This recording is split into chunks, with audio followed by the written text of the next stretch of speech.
3, 2, 1, go! तो इस episode की स्टार्टिंग वैंग के डैड मिस्टर वैंग को हॉस्पिटल में दिखाने से होती है। अभी सिचुएशन कुछ ऐसी है कि किसी भी वक्त वैंग का जन्म हो सकता है। तभी नर्स घबराई हुई ऑपरेशन रूम से बाहर आती है, जिसे देखकर मिस्टर वैंग पूछते हैं, क्या हुआ, सब कुछ ठीक तो है ना।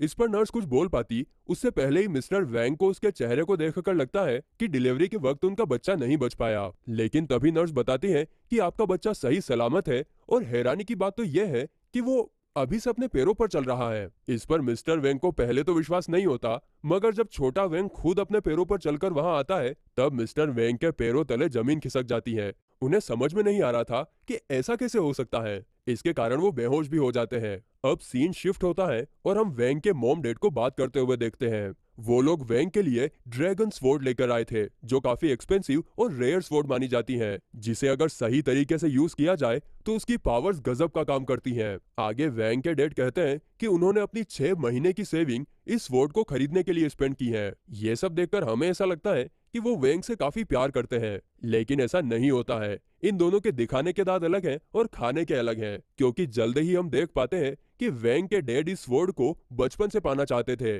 और अब वैंग के बहाने उन्होंने आखिर स्वॉर्ड खरीद ही ली। वहीं अगर हम वैंग की मोम की बात करें, तो उन्होंने पैसा बचाने के लिए असली स्वॉर्ड की जगह पर नकली स्वॉर्ड खरीदी है, और इसके बारे में मिस्टर वैंग को भी कुछ नहीं पता होता। आगे वैंग के मॉम डैड उसे स्वॉर्ड पकड़ने के लिए कहते हैं, लेकिन वैंग उसे पकड़ने के लिए नखरे कर रहा था, क्योंकि उसे पता होता है कि स्वॉर्ड नकली है, और अगर उसने पकड़ ली तो उसके टुकड़े टुकड़े हो जाएंगे, और इसे देखकर वैंग के मॉम डैड के बीच में झगड़ा भी हो सकता है। इसीलिए वैंग एक सेकंड में 343 बार सोचकर अलग अलग पॉसिबिलिटी को देखता है कि उसे अब क्या करना चाहिए, और फिर थोड़ी देर बाद वो अपना झूला खराब कर लेता है, जिसे देखकर उसके मॉम डैड का ध्यान उसकी तरफ जाता है, और वो लोग स्वॉर्ड को बिल्कुल ही भूल जाते हैं। आगे हमें दिखाया जाता है कि जैसे जैसे वैंग बड़ा होता है, उसकी पावर्स उतनी ही बढ़ती जाती है, और उसने महज 6 साल की उम्र में जाइंट फ्रॉग को मार दिया था, और ये सब उसके पेरेंट्स ने दूर से देख भी लिया था, जिससे उन्हें अंदाजा हो जाता है कि वैंग धीरे धीरे काफी शक्तिशाली हो रहा है, और इसके कारण वो अपनी पावर्स पर कंट्रोल नहीं कर पाएगा। इसीलिए उन्होंने काफी रिसर्च करने के बाद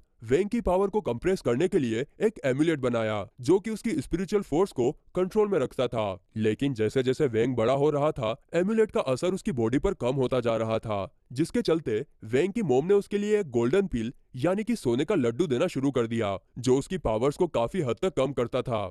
इसके बाद हम वैंग के मॉम डैड को बात करते हुए देखते हैं। वो लोग सोच रहे थे कि पिछले कुछ सालों में वैंग की देखभाल करते हुए उनकी हालत धोबी के कुत्ते जैसी हो गई है। जैसा कि एक इंसिडेंस हम देखते हैं कि जब 6 साल की उम्र में वैंग का बर्थडे मनाने के लिए वे लोग केक लेकर आए थे, और उसकी कैंडल्स बुझाने के लिए जब वैंग ने उस पर फूंक मारी थी, तो पूरे ही घर में आग लग जाती है। वहीं स्कूल के बच्चों के साथ खेलते वक्त भी वैंग की स्पिरिचुअल फोर्स ने बच्चों की जबरदस्त वाट लगा दी थी। अब सीन पूरी तरीके से शिफ्ट होता है और प्रेजेंट में आ जाता है, जहां पर स्कूल में सभी स्टूडेंट्स क्लास का प्रेसिडेंट बनने के लिए वोट मांग रहे थे, और इसके लिए वो अजीब अजीब तरीके के रास्ते भी आजमा रहे थे। लेकिन अपने हीरो वैंग को इन सब में कोई इंटरेस्ट नहीं होता, और वो सीधे शॉप में नूडल्स के पैकेट खरीदने के लिए जाता है। लेकिन तभी एक डैशिंग आदमी आकर शॉप के सारे पैकेट खरीद लेता है, और स्टूडेंट्स को बताता है कि उन्हें जो चाहिए वो फ्री में लेकर जा सकता है, बदले में बस उन्हें सुन को वोट देना होगा। ये बात सुनकर बाकी के कॉम्पिटिटर्स को जरा भी अच्छा नहीं लगता। तभी वहां पर सुन आ जाती है, जो अपनी चार्म और मीठी मीठी बातों से सभी स्टूडेंट्स को अपनी तरफ करना शुरू कर देती है। लेकिन फिर भी कुछ लोग उसकी बात नहीं मानते। तभी वैंग, जिसे सिर्फ नूडल्स के पैकेट चाहिए थे, वो सुन को वोट देने के लिए तैयार हो जाता है, और उसकी बात सुनकर और भी स्टूडेंट्स सुन को वोट देने के लिए आगे आ जाते हैं। और जो वोट देने के लिए तैयार नहीं थे, सुन उन्हें सिडेक्टिव मैजिक से अपने वश में कर लेती है, जिससे अब वे लोग भी उसे वोट देने के लिए तैयार हो जाते हैं। अब ये सब पॉसिबल हुआ था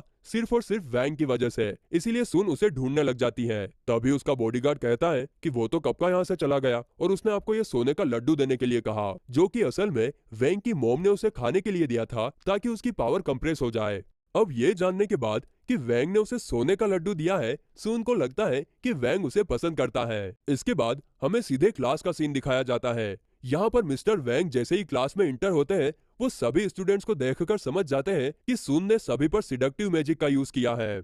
इसीलिए आज वो क्लास में सिडक्टिव मैजिक का यूज करना सिखाते हैं। आगे वो बताते हैं कि कई सालों पहले सिडक्टिव मैजिक का यूज करना स्टार्ट हुआ था और ये मैजिक जितना फायदेमंद है उतना ही खतरनाक भी, क्योंकि इस मैजिक का यूज करके हम सामने वाले को अपना फैन बना सकते हैं और जो चाहे उससे करवा सकते हैं। तभी गुओ पूछता है कि इस मैजिक से कैसे बचा जा सकता है। इस पर मिस्टर वैंग कहते हैं कि सिर्फ स्ट्रॉन्ग पावर वाला इंसान ही अपने आप को इस स्पेल से बचा सकता है। जैसे कि हम देख सकते हैं कि क्लास में वैंग के अलावा सभी स्टूडेंट्स सून के कंट्रोल में थे और ये सब हम बता सकते हैं क्योंकि उन सभी के ऊपर सून का नाम लिखा हुआ था जो वैंग के ऊपर नहीं था। तभी सून अचानक से वैंग की तरफ देखती है जो कि पहले से ही उसकी तरफ देख रहा था और उसे देखकर सून शर्मा जाती है। वहीं वैंग सोच रहा था कि जो लड्डू मैंने सून के बॉडीगार्ड को उसे देने के लिए दिए थे शायद वो बॉडीगार्ड ने उसे दिए नहीं और इसीलिए वो सून से लड्डू के बारे में पूछता है। साथ ही में वो उसे नूडल्स के पैकेट के लिए थैंक्स भी बोलता है और वो ये सब इशारों में कह रहा था। इन सब इशारों से सून को लगता है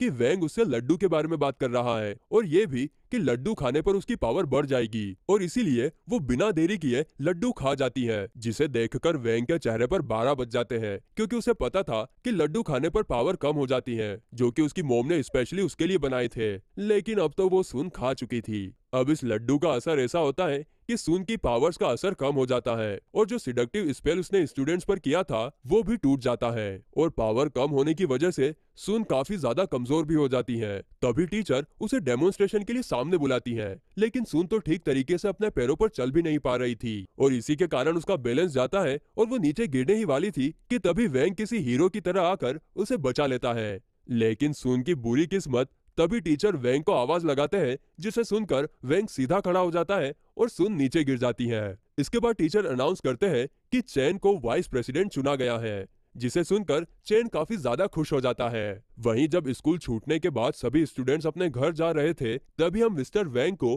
किसी से फोन पर बात करते हुए देखते हैं। वो सामने वाले को वैंग के बारे में बता रहे थे कि कैसे आज उसने सून के सिडक्टिव स्पेल को बड़ी आसानी से तोड़ दिया और ये भी कि मुझे नहीं लगता कि वैंग एक आम बच्चा है, उसमें जरूर कोई स्पेशल पावर है। वहीं हम देखते हैं कि मिस्टर वैंग ये सब जू को बता रहे थे जिसे हमने एपिसोड 1 की स्टार्टिंग में देखा था। वहीं दूसरी तरफ सुन घर आने पर भी वैंग के ही बारे में सोचे जा रही थी कि वो मुझे कैसे हर्ट कर सकता है, उसने जरूर गलती से मुझे लड्डू दिया होगा। वो वैंग को अपने दिमाग से निकाल ही नहीं पा रही थी, जिसके कारण इस तरफ वैंग को छींके आने लगती है किसी टिपिकल कपल की तरह। और फिर इसी के साथ ये एपिसोड यहीं पर एंड होता है।